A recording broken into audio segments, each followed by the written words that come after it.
Florida Governor Ron DeSantis lays a bear trap for the entire open borders left, and in the process turns himself into the media's public enemy number one and the rights champion. I'm Ben Shapiro. This is The Ben Shapiro Show.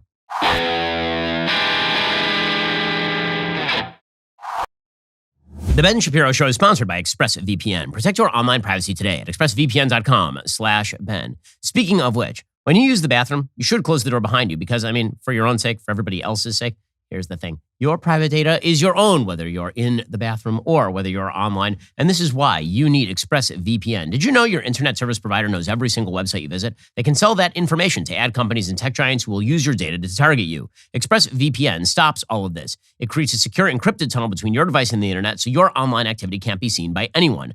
I use ExpressVPN on all my devices, my phones, laptop, router. This way, everyone who shares my Wi-Fi can still be protected even if they don't have ExpressVPN. The best part is, using ExpressVPN, it's as easy as closing the bathroom door. You just fire up the app, you click one button, and you are now protected. ExpressVPN is the world's #1 rated VPN by Mashable, the version countless others. If you, like me, believe your online activity is your business, secure yourself by visiting expressvpn.com/Ben today. Use my exclusive link, expressvpn.com/Ben. You can get an extra 3 months for free. That's expressvpn.com/Ben, expressvpn.com/Ben.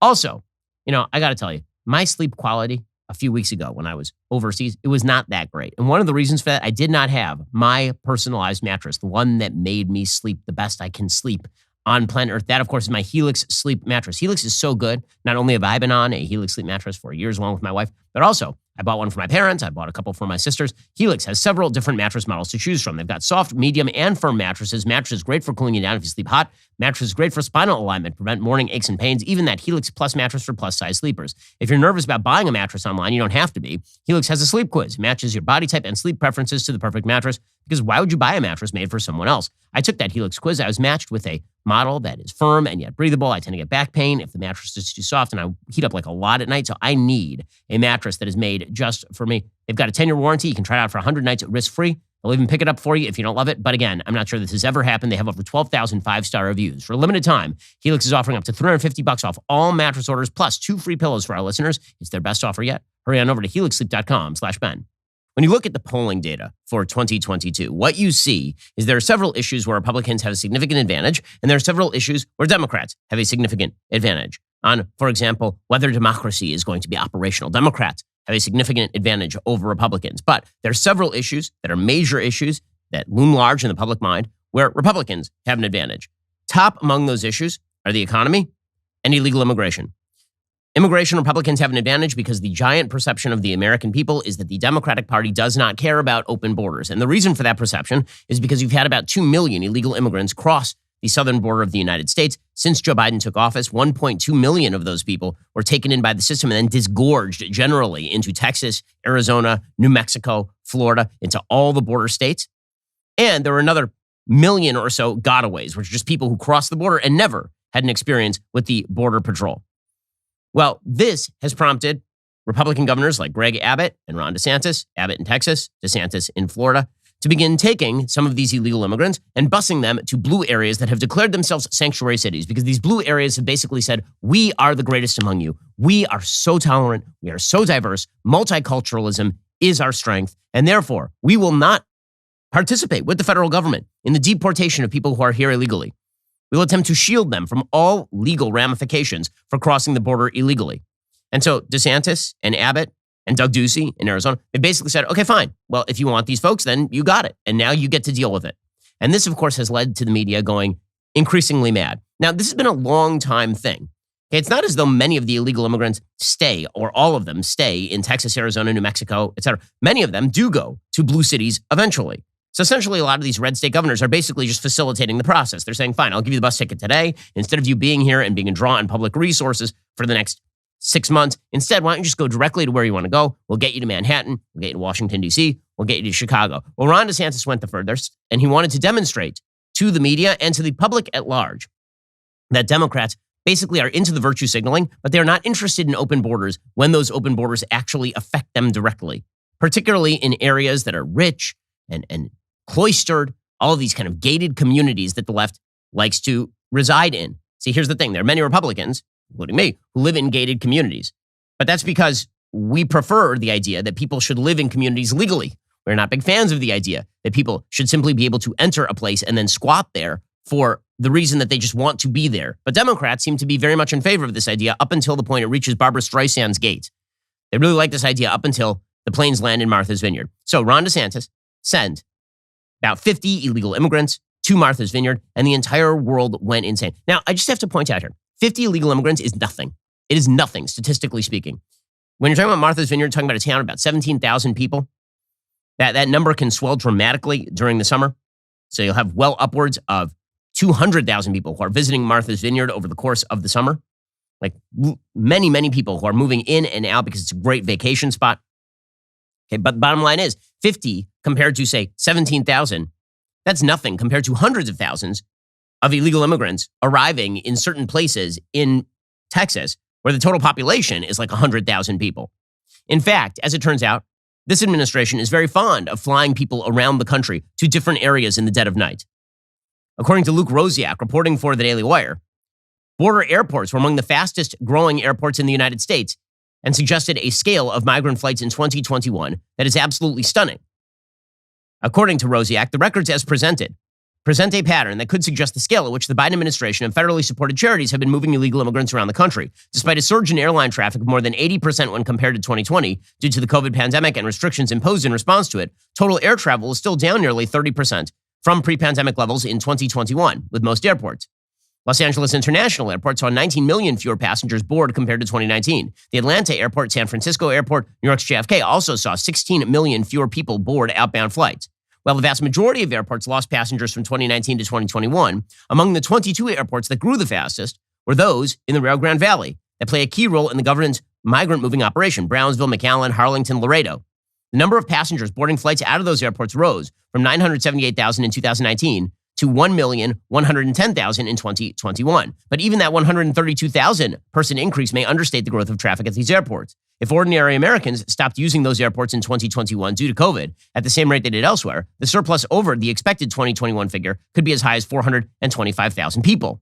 In addition, Lackland Air Force Base in San Antonio registered 13,000 outbound passengers in 2021 compared to only 936 in 2019 and 247 in 2018.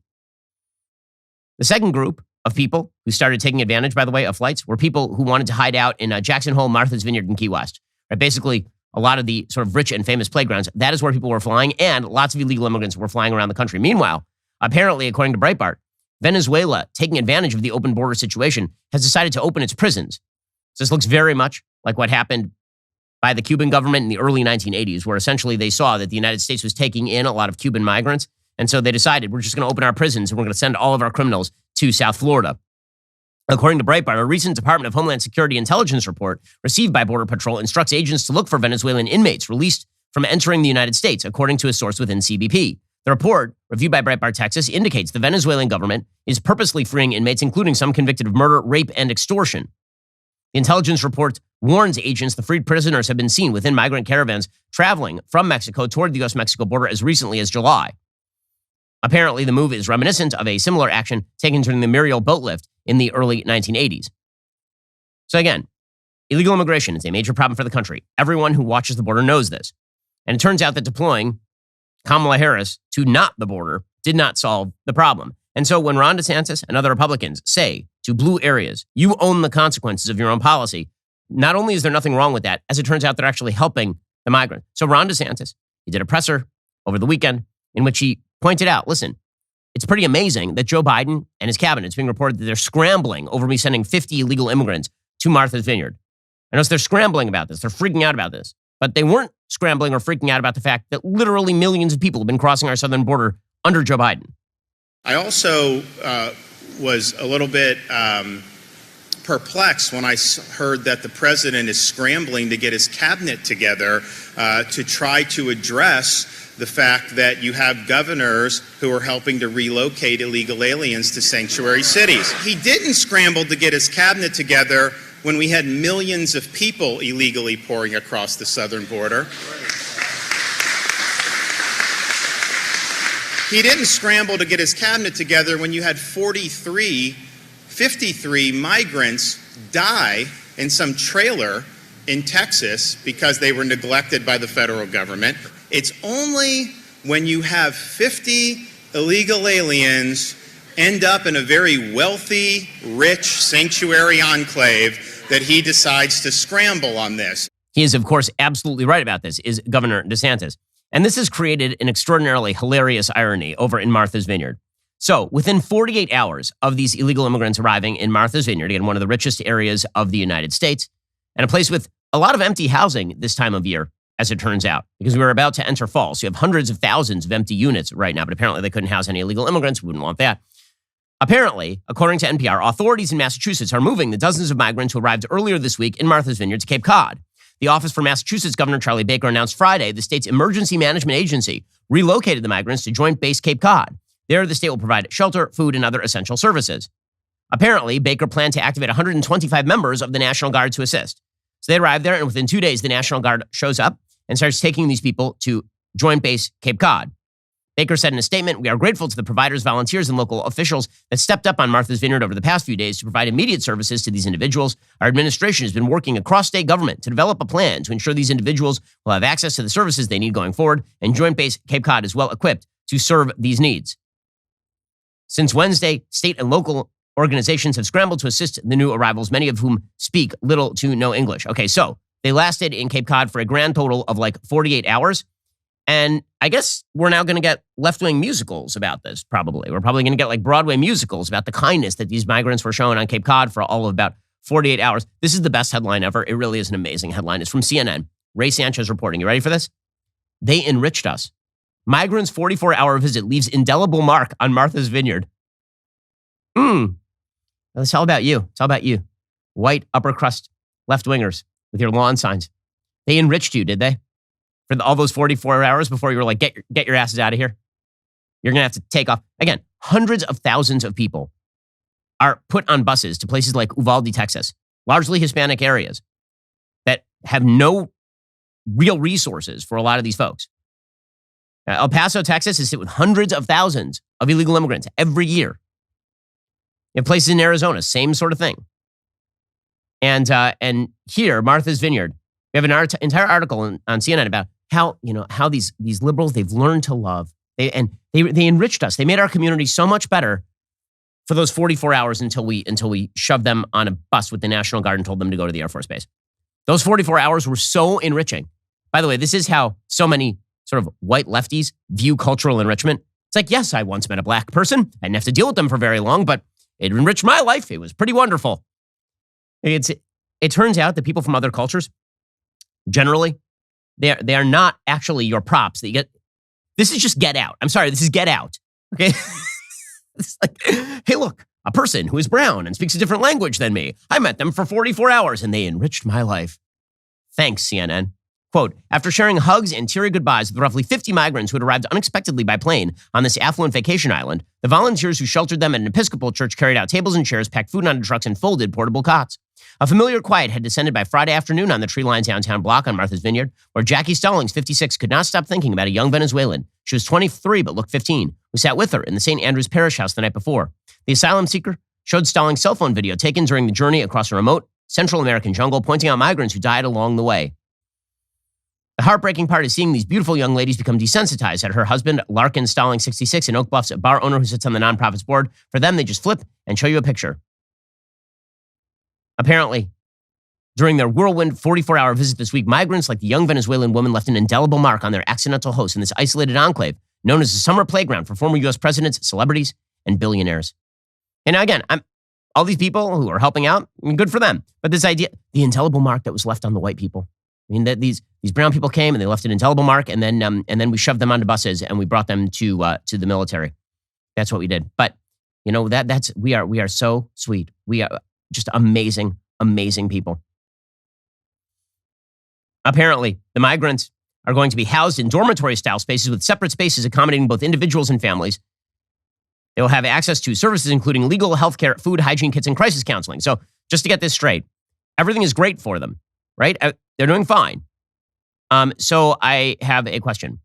If they are doing fine, then why is it that the talk from the left is how these people have been the victims of human trafficking and human rights abuse by Ron DeSantis? You can't have it both ways. Either they got to Martha's Vineyard and everything was fine and people treated them decently, and then they ended up in a place where they have resources. So, okay.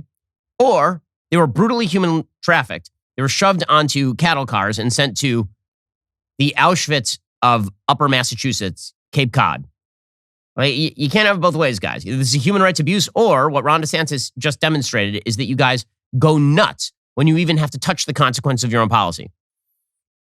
It is amazing how the media and Democrats just fell directly into this very, very obvious trap that was laid here by Governor DeSantis. So Julian Castro, who once ran for president and failed, because why wouldn't he? He's very bad at his job. He says this is a human rights violation. It's human trafficking, apparently, to send people on air-conditioned planes to Martha's Vineyard, or to send them on air-conditioned buses to Washington, D.C., or Chicago, or New York. It's a human rights violation. Having people who are literally dying in the jungles of Central America trying to get to the United States, or again, as Ron DeSantis said, coyotes leaving people in the back of trucks and locking them in and letting them die there of dehydration, totally fine. But if you put some people with signed forms, by the way, on an air-conditioned plane and you send them to the richest part of America, that's a human rights violation, according to Julian Castro. What they're doing is they're fraudulently inducing these individuals who, by the way, are here legally. To seek asylum is perfectly legal. And so they're here legally. They're being fraudulently induced to cross state lines, essentially for these governors' political gain. To me, these governors have basically become human traffickers. There are human traffickers who traffic people for personal gain, for money. These governors are trafficking these folks for political gain, and I hope the DOJ does investigate them. So they want a legal investigation now. If you put people on buses and you send them to a different part of the country, you now want the DOJ to crack down on them. Everything I don't like is illegal, according to the Democrats. It's pretty astonishing stuff here. And the Biden administration has facilitated the transfer of literally millions of people across the United States. They just take people at the border, they give them a bus ticket, and they tell them to basically go to a small Texan town. And then the people on the other end will just have to deal with it. Or they put them on a bus and they just send them to Murrieta, California. And if the residents complain, it's because they're bigots. But if you put people on a bus and you're a state governor, or you put people on a plane, then this means the DOJ is supposed to investigate you. The great irony of people who literally have treated human beings as livestock, claiming that it is treating people as livestock to put them on a bus or a plane and send them to a different place where they are then taken care of, is amazing. So Jay Johnson, the former Secretary of Homeland Security, who presided over kids in cages, okay? The Obama administration built the cages at the border. Remember that time when you had AOC all in white weeping at like an empty parking lot because at the other end of that parking lot was a holding facility for illegal immigrants? And thanks to a settlement decision called Flores, you're not allowed to hold entire families in custody. And so you have to separate the adults from the children so that the children can be presumably given to relatives who are inside the United States and the adults are to be held. Right? That's sort of the basic idea there. And that was a settlement agreement that has been in place in the United States for a long time. And so it was the Obama administration that built cages for children and Secretary Jay Johnson who facilitated that. Now, Secretary Johnson's like, oh, well, this is like treating people like livestock.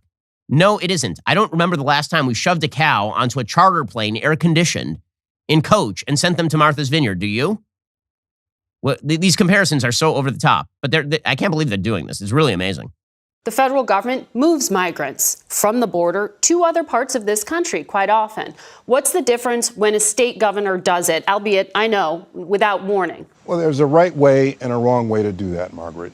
The wrong way is on 20 minutes notice to send people by bus or airplane to the Edgartown Airport or to Mass Ave in front of the vice president's residence without giving local resources, NGOs, shelters, local government an opportunity to plan for how they intend to feed and clothe and house migrants. Mm-hmm. What the governors of Florida and Texas are doing, frankly, is a political stunt and treating people like livestock.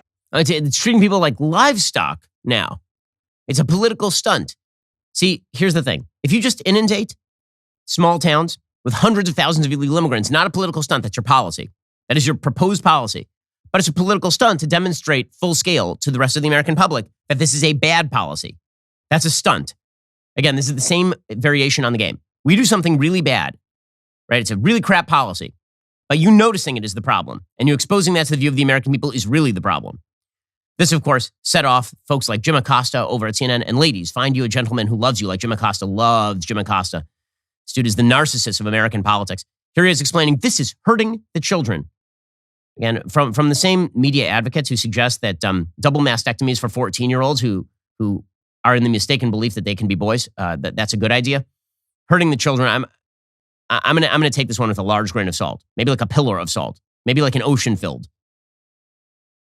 These border states and border towns should not be subjected to the undue burden of this. And we need to remind you, President Biden and the Biden administration has flown people under cover of darkness to New York State and elsewhere across this country under similar circumstances. But there's a plan in place. You know, when they put them on the plane and they land in a different jurisdiction, different state, different town, different city, the people on the other end know that they're coming. This is just dumping people on Martha's Vineyard or in Washington, D.C. in front of the vice president's place to own the libs. This is not owning the libs. This is hurting the kids.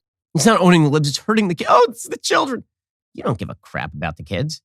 They don't give a crap about the kids. Hundreds of thousands of unaccompanied minors have been shrunk up on the border thanks to this administration's policies. You don't give a crap about that. You just don't like that you guys got shown up. That's all. And the American public can see this, by the way. Get back to all this in just 1 second. First, you may have noticed that the economy seems to be on the tipping point lately. We are probably already in a recession. We already have massive inflation. Well, if you haven't looked over your budget in a while to see how you can save on your bills, you really should, especially because you may have racked up that credit card debt and that can just eat you alive. Right now, you might need to access the equity you have in your house. If you're a homeowner, your equity is up 20% since last year. That equity can be accessed as cash for all the things you need. Just call American Financing, get that free mortgage review I've been telling you about. American Financing looks at your entire financial picture from your home loans, your equity, even your high interest debt. They'll review all of it. They'll do everything they can to help you save up to $1,000 per month. What would you do with that extra savings? Well, even if your credit isn't great, you can call them and see what they can do. It only takes 10 minutes. Call 866-721-3300. That's 866-721-3300 or visit AmericanFinancing.net. NMLS 182334, NMLSConsumerAccess.org. Again, if you are running behind that 8 ball because of your bills and you need access to some cash right now, you need to talk with my friends over at American Financing. Give them a call at 866-721-3300 or visit AmericanFinancing.net. Also, I have some bad news for you. It's bad news for all of us, actually. Death is coming. Now, hopefully it's a ways down the road, but you need to insure against its possibility with the proper life insurance. After all, you just never know when you're walking down the street and someone decides to hit you in the face with some sort of battering ram. I mean, it has happened in history sometimes. In any case, you need life insurance. Okay, because while that battering ram is coming directly at you, you're thinking to yourself, I really should have listened to Shapiro. Policy Genius makes the magic happen for you. Policy Genius makes it easy to compare your options from top companies so you don't pay a cent more than you have to for coverage. Policy Genius is an insurance marketplace that makes it easy to compare quotes from the top companies like AIG and Prudential all in one place to find your lowest price. You could save 50% or more on life insurance by comparing quotes with Policy Genius. Options start at just $17 per month for $500,000 in coverage. Go to policygenius.com/Shapiro, get personalized quotes in minutes, find the right policy for your needs. The licensed agents at Policy Genius work for you, not the insurance companies. They are on hand throughout the entire process to help you understand your options so you can make decisions with confidence. Policy Genius has thousands of 5-star reviews across both Google and Trustpilot, and since 2014, Policy Genius has helped over 30 million people shop for insurance and placed over $150 billion in coverage. Head on over to policygenius.com/Shapiro, get your free life insurance quotes, see how much you could save. You know, the media treatment of all of this, aren't you upset using kids as props? It's so terrible. You're using kids. They're traveling with their families to places where they are then taken care of, as opposed to what you guys do, which is you draw unaccompanied minors via coyotes across the border and then release them en masse into American society with a bus ticket. When they say that there's a plan, okay, if you mean that you've notified local charities that do not actually have the resources to deal with tens of thousands of illegal immigrants arriving, that there will be some buses arriving, and then they get overwhelmed, yeah, sure, I guess that counts as a plan. But it's not much of one. I mean, Jake Tapper on CNN, he had on Mike Rounds of South Dakota, and he was asking him about this. Aren't you upset that you're using kids as props? First of all, Democrats use kids as props literally all the time. Everything they do, it's kids as props. It's Nancy Pelosi talking about abortion and the killing of the unborn, flanked by like her grandchildren. I mean, we based our entire environmental policy on the left, on a Swedish teenager. I mean, come on. Here's Jake Tapper. There isn't any heads up being given to Mayor Adams, you just heard from him, or the individuals on Martha's Vineyard. I get they're trying to send a message, they're trying to get the attention, but there also, isn't there a degree of trolling going on here? And do you really have no issue with using human beings, a 1-month-old baby, little kids, to make a political point like this? Again, this idea that Democrats, they care about the children, but you don't care about the children when They were on an air-conditioned flight to a very rich area. They were taken care of. Everything was fine. It's pretty incredible. Meanwhile, Eric Adams, he says that these migrants were misled. They were lied to. Okay, so the case they have to make here, in order for this to work, in order for Democrats to make this case, Democrats have to show that these migrants were basically lied to, that they thought that they were going to a warm, welcoming place, and instead they were sent to hell on earth. And as it turns out, it's not true, as we'll see in just a second. Here's Eric Adams, though, trying to claim that these immigrants were lied to. Many of the migrants flown to Martha's Vineyard by Florida Governor Ron DeSantis say they were falsely told that jobs and housing would be waiting for them when they arrived. Were any of the migrants that have arrived in New York, have they been similarly misled? Yes, they have been, and it's really unfortunate when you watch government misrepresent where you're sending people. In some cases, we had those who were COVID positive on the buses. We had individuals who were dehydrated, didn't have proper food. Some were even tagged. It's just terrible. They're not being told. Okay, so Washington Post has an entire piece about all of this. Okay, the piece is titled, Martha's Vineyard Flights Leave Migrant Advocates Scrambling. Because apparently up till now, they had everything under control. But now they're really scrambling. Okay, there's only one problem. Buried at the very end of this piece is the actual accounts of people who are these illegal immigrants. And here's what they say. Venezuelan migrant Mike Betancourt Vivas was outside a city shelter on Saturday trying to find a ride to Washington State. He had crossed the border in Eagle Pass, but he never saw state buses. If he had the option, he said, he would take one. We need a way to get to our destination directly. People here shut the door and don't give us opportunities just like other countries, like Panama and Costa Rica. Betancourt, 26, a construction worker and composer with a wife and two daughters stuck in Colombia, said he doesn't care about being a political pawn if it gets him a free ride to Washington. Doesn't matter to me. I just want to go, he says. Oops. Meanwhile, even MSNBC is reporting that migrants who are arriving in places like Martha's Vineyard, they're actually thanking Ron DeSantis. They're like, hey, this place is kind of nice. You know, it's like a vacation spot or something. They're saying that these people are being abused and used to bring a border crisis deeper into the country. Now, I can tell you they are not angry at Ron DeSantis. They're actually thanking him for having brought them to Martha's Vineyard, where they were very well received. But other people, well, they're saying they're being used as political pawns. They don't resent it for now. So they're all like, yeah, this is great. I like it here. Martha's Vineyard's nice. It is, actually. Martha's Vineyard's a really, really super nice place. It's really beautiful. And Ron DeSantis, for his part, he says, they keep saying that we're deceiving people. They literally have forms that they have signed that show that they know where they are going. It literally has a map that shows that they are going to Martha's Vineyard. Okay, and he says, listen, if I had the ability, if it were up to me, I would send them back to their home countries. But that's illegal. He's not allowed to enforce federal immigration law. So instead, I'm just going to send them to places where all of the liberals can take care of them with their lawn signs for 44 hours before patting themselves on the back, writing some musicals, and sending them off to the local Air Force base. They give them a release form to sign. They actually give them a packet, and in that packet included a map of Martha's Vineyard. So it was obvious that that's where they were going, and they gave that to them. And here's the thing. It's all voluntary because it's just the type of thing where we think that's the right way to do it. I mean, I think that if the states could send, I would send back to Mexico or back to the home country. But here we are doing it voluntarily. They sign a release, and then they get a packet. So they did get a packet that had the map of Martha's Vineyard, and they're also treated, very well with all this. I mean, they're treated well with meals and everything. Okay, so what exactly is the big problem? The big problem here is, of course, Democrats are humiliated. That is the big problem. And they're so humiliated that now they have to avoid the obvious problem here. The problem is not DeSantis. The problem is not Abbott. If you don't like illegal immigrants showing up in your town, anywhere in the United States, there's only one force you can blame, and it is not the governor of these various states. It is the federal government. The federal government has very few specified powers under the Constitution. Control of the border of the United States is one of those powers. The federal government is given that power exclusively. The states do not have the ability to control immigration into and out of the country.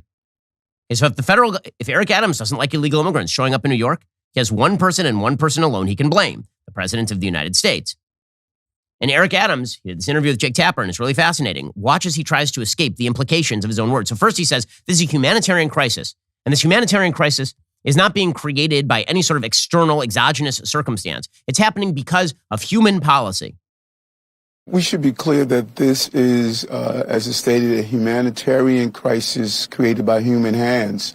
And it is in all hands on deck moment where we're all supposed to come together and coordinate. Coordination during a crisis is something that we must do together, and that's the federal government, that is also the governor of the state of Texas, as well as the governor of the state of Florida. We should not be really treating other cities and municipalities in the manner that we're witnessing now. And so we need resources for housing, resources to make sure that we could properly give people the medical care, all of the basic necessities that you would give new arrivals that enter a city. Okay, so I've noticed that Eric Adams, who has put up billboards in Florida saying, in New York, we say gay, so come on back from Florida, New York. He has to say that because everyone from New York would love to live down in Florida. Now he's like, can you stop sending me your people? Please stop sending me these illegal immigrants. And it's probably an internal governor versus mayor issue here. So Jake Tapper does some journalisming here, and he asks an actual real question. He says to Eric Adams, well, I noticed that actually federal policy on the border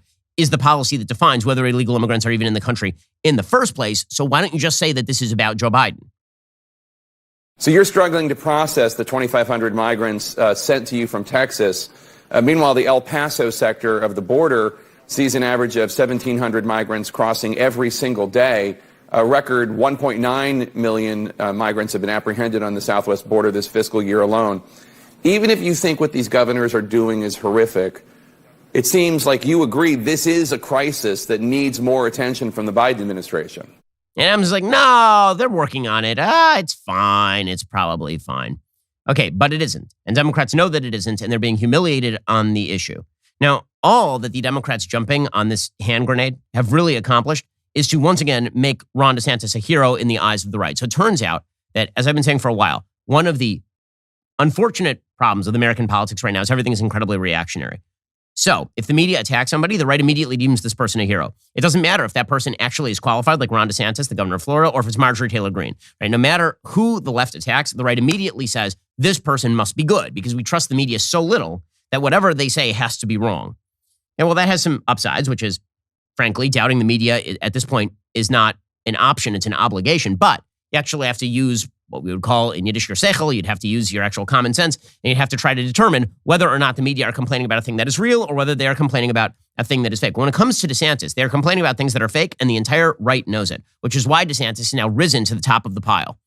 Right? Ron DeSantis is a national figure as governor of Florida, which is rare. It's actually very rare that you have a governor who becomes a national figure. Normally, if you're a governor and you want to become a national figure, you have to basically stand on a street corner and shout like Gavin Newsom is in California. Ron DeSantis didn't do that. He just implemented good COVID policy in Florida, and then he implemented good educational policy in Florida, and now he's attempting to show up the Democrats on illegal immigration. And this is generating extraordinary goodwill for him on the right side of the aisle, as the left immediately they're already doing this. They've moved into DeSantis is worse than Trump. Now, this is the most predictable development in American politics. The most predictable development in American politics is whoever the last Republican president was. When they were president, that person was Hitler. When it was Bush Hitler. When it's Trump Hitler. And then whoever comes next must be worse than that person. So when Bush was there, he was the worst. Then McCain came and it was like, oh my God, this guy's so much worse than Bush. Man, I wish for the days of Bush.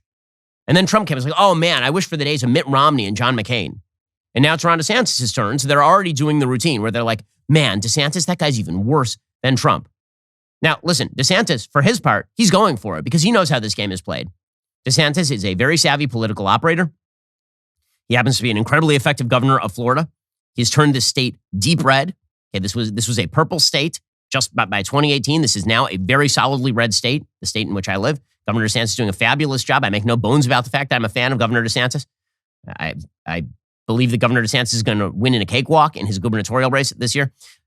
DeSantis says, listen, I'll keep sending illegal immigrants to these places because why exactly wouldn't I? I have $12 million allotted to me by partisan fashion. Democrats voted for a $12 million line item in the budget that allows the state of Florida to fly illegal immigrants other places. So why exactly wouldn't I do that?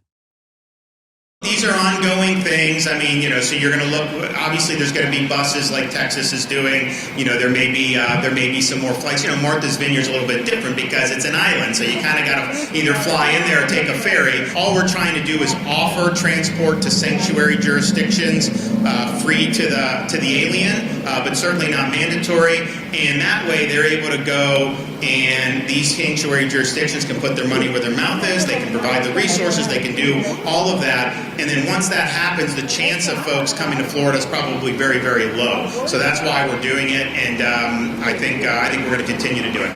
Okay, so this has prompted the left. All this has prompted the left to do the worse than Trump routine. So Jamel Bouie, who's a terrible columnist for the New York Times, he has an entire piece about how DeSantis is worse than Trump.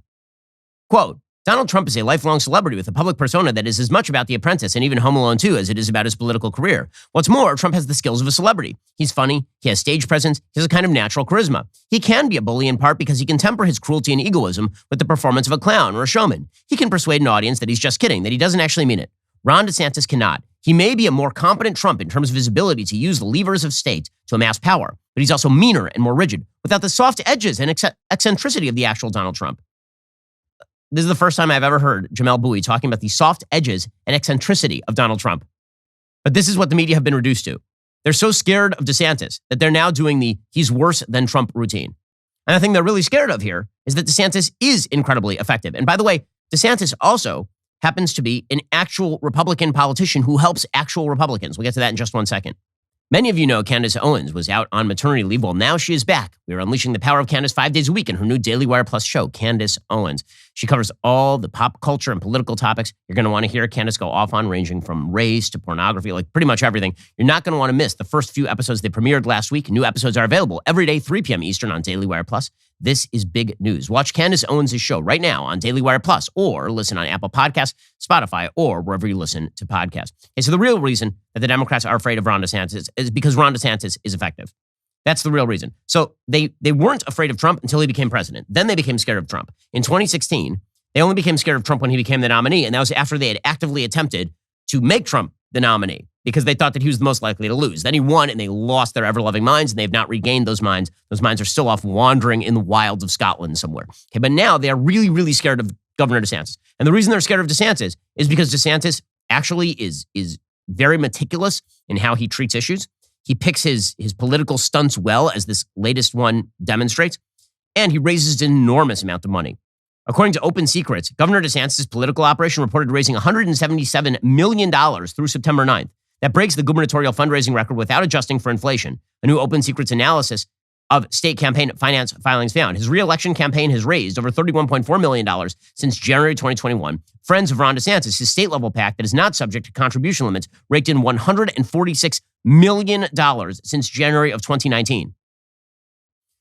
Now, again, that number is just astonishing, considering that his closest competitors, people like Charlie Crist, right, who's running on the Democratic side of the aisle, he has raised a grand total of $20 million at this point. Ron DeSantis has raised $177 million at this point.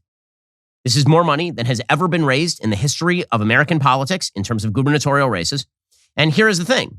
Governor DeSantis is using a lot of that money in order to help fellow Senate GOP candidates.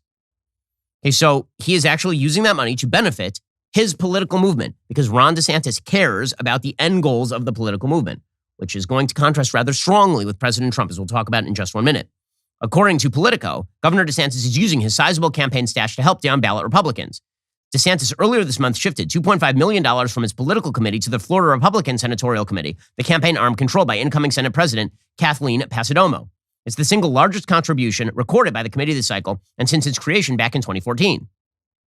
Senate President Wilton Simpson, who's running for Ag Commissioner, donated $2 million from his political committee back in July. This has put Senate Democrats on the back foot. They've been forced to spend money to help defend the Senate Minority Leader Lauren Book against a primary challenge. They had less than $600,000 in their main campaign account. DeSantis has already had a hand in helping to mold the state Senate to his liking, endorsing several Republicans, even though Senate GOP leaders had initially planned to support other candidates. The apparent thinking behind DeSantis' help is he wants to assist Senate Republicans across the board and not any one candidate. And so, again, Ron DeSantis in his state is using the money that he has raised in order to help other Republicans. This, of course, is raising Ron DeSantis' profile tremendously in the possibility of a presidential race in 2024, particularly because Joe Biden yesterday on 60 Minutes, he again dropped the idea that he might not run in 2024, which is leaving open the possibility of somebody like Gavin Newsom running. Here is the President of the United States. We'll get to more of his 60 Minutes interview in a little while here, because it really was kind of amazing. Here was the President of the United States announcing he may or may not run. Sir, are you committed to running again, or are there certain conditions that have to be right? Look, if I were to say to you, I'm running again, all of a sudden a whole range of things come into play that I have requirements I have to change and move and do. In terms of election laws? In terms of election laws. And it's much too early to make that kind of decision. You say that it's much too early to make that decision. I take it the decision has not been made in your own head. Look, my intention, as I said to begin with, is that I would run again. But it's just an intention. But is it a firm decision that I run again? That remains to be seen. He's leaving that door wide open. Gavin Newsom is ready to charge through that door, hair gel ablaze. So he actually tweeted out the other day, hey, Governor DeSantis, clearly you're struggling, distracted, and busy playing politics with people's lives. Since you have only one overriding need, attention, let's take this up in debate. I'll bring my hair gel. You bring your hairspray. Name the time before Election Day. So he obviously is attempting to glom onto the fact that DeSantis has extraordinary amounts of momentum, and he would like to be the nominee with Gavin Newsom, which is the reason why, for example, he has been running ads in Florida and Texas and other red states. Right? The goal for Newsom is take over for Joe Biden, and the way that he is doing this, and this betrays where Democrats think this race is going, he is directing that not at Trump. He is directing that at DeSantis. And the reason for that, again, is because if you are a person who cares about the conservative movement, one indicator that you ought to back somebody like a Ron DeSantis is because not only does he know how to run an executive government in a place like Florida, but as I have said, he is using his actual resources in order to help fellow Republicans. This contrasts extraordinarily strongly with President Trump's activity here. President Trump has a super PAC. That super PAC has raised like $100 million. So far, he has spent, my understanding is, $0 or very close to $0 of that super PAC on other Republican candidates, which is why there are candidates like Blake Masters and J.D. Vance, people who Trump handpicked, who are now short of cash. It's a very, very serious problem. You got Ron DeSantis, who's actually using his money in order to help his Senate Republican candidates in Florida across the finish line. And you have Trump, who's picking candidates on the federal level, people like Blake Masters, people like J.D. Vance, and then giving them basically no money. Now, that's an amazing thing. I mean, put aside the quality of the candidates for just a second, because there's a current poll from Trafalgar that has Blake Masters within 2. J.D. Vance is running a very competitive race with Tim Ryan. A little bit of money would help right here. But where exactly is the cash? Where is the cash? If Donald Trump raised $100 million to presumably help the conservative movement and not just use it for whatever, and we don't know what whatever is, where exactly is the money? And there's an entire piece in the Wall Street Journal about this from Kimberly Strassel pointing out that Peter Thiel and Donald Trump helped Blake Masters get the nomination in Arizona, but there's no money. So now they've gone back to begging Mitch McConnell and the Senate Leadership Fund for the cash. So why exactly? If you're relying on the kindness of Mitch McConnell because Trump can't be counted on here and Thiel can't be counted on, what is the good of endorsing candidates, particularly the most controversial candidates, and then immediately turning around and not supporting them in the way they need support? That's bad stuff. And it doesn't help when Donald Trump decamps to Ohio to do a rally for J.D. Vance. And his first concern is basically insulting J.D. Vance in front of the entire audience, which is what he did last night. Here he was. The New York Times did a fake story today, big front page, that J.D. wasn't sure if he wanted my support. J.D. is kissing my ass. He wants my support. I'm 18 points up. If I was 18 points down, he wouldn't want my support. I mean, who does that? Who goes to a Senate rally and says about the candidate you're supporting that the guy's kissing your ass? Is that like brilliant politics that I'm missing out on? And when he does the rally for J.D. Vance, and the entire rally, apparently, like a huge portion of this rally, was Donald Trump doing like a bizarre sort, like this is in Youngstown, Ohio, doing a bizarre 8-minute segment in which music plays in the background as the crowd remains silent and people hold up their hands in solidarity with Trump. Is that a rally for J.D. Vance? How does this help J.D. Vance particularly? Or does it turn into a campaign ad for Tim Ryan? Hey, here's Trump doing this routine. It was very odd. It was very odd optics. Again, we're not talking about 2024. Trump hasn't declared for 2024. No one's declared for 2024. It's 2022. Shouldn't he be rallying for J.D. Vance rather than doing what appears to be some sort of campaign ad for 2024 using J.D. Vance's campaign as a platform without actually funding J.D. Vance? We are a nation where free speech is no longer allowed, where crime is rampant. That like music is never not piped before, in to the video. It's actually in the stadium. Collapsing, people are standing there holding up their one finger. I'm not sure why. It's weird. 2020. We are a nation that is allowing Iran to build a massive nuclear weapon. And it goes like this for 8 minutes. For 8 minutes. So here's the question. If you are like typical conservative voter, and you're looking at the possibility of 2024, who do you want? The very effective governor of Florida, who has got the media reacting to him constantly on issues that matter to the American people, like illegal immigration, who is funding fellow Republicans, who is trying to pick the best candidates in particular races, who has swung an entire purple state red? Or do you want the guy who can't be bothered to sign a check to the candidates he handpicked in the Senate and who is busy doing rallies where he pipes in music and people show solidarity with him personally? However much you like Trump, at a certain point, you got to figure who is more likely to be a good president and who is more likely to, and again, none of that is to say that Donald Trump, if he's the nominee, I wouldn't vote for him. None of that is to say that Donald Trump didn't do great things while he was president of the United States. But efficacy matters, right? Knowing how this game is played matters. And by the way, backing the conservative movement generally, as opposed to losing 2 Senate seats in Georgia at a personal peak, that matters too. If we hadn't lost 2 Senate seats in Georgia because Donald Trump was pissed at Brian Kemp in 2020, half of Joe Biden's spending never gets done. More than half, probably. All right, guys, the rest of the show is continuing right now. You're not going to want to miss it. We'll be getting into the New York Times suggesting that democracy is under threat, but we'll talk about from whom democracy is really under threat. If you're not a member, click the link in the description and join us.